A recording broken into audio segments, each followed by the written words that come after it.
A new section called One-Time Processing Fee will appear on your dashboard.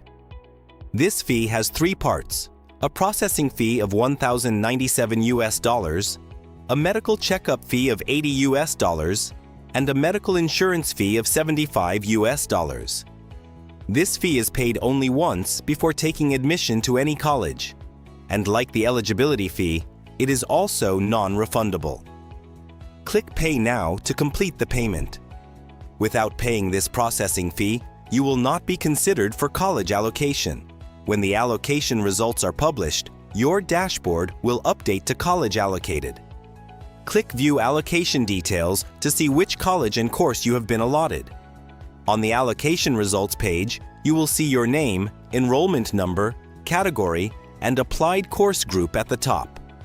Below that is a table showing each preference you submitted, the status of that preference, allocated, waitlisted, or not allocated, the college name, the course name, and the number of seats available.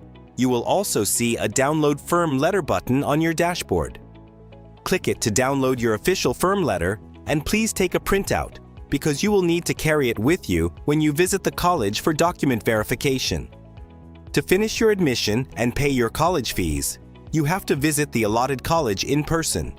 Carry a printed copy of your firm letter and the original copies of every document you uploaded on the portal.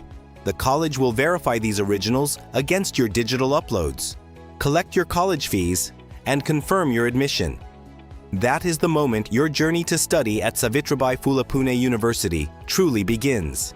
If you face any issue at any stage of this process, from registration all the way to college reporting, you can reach out to the support team by emailing us or by calling the helpline numbers listed on the portal homepage.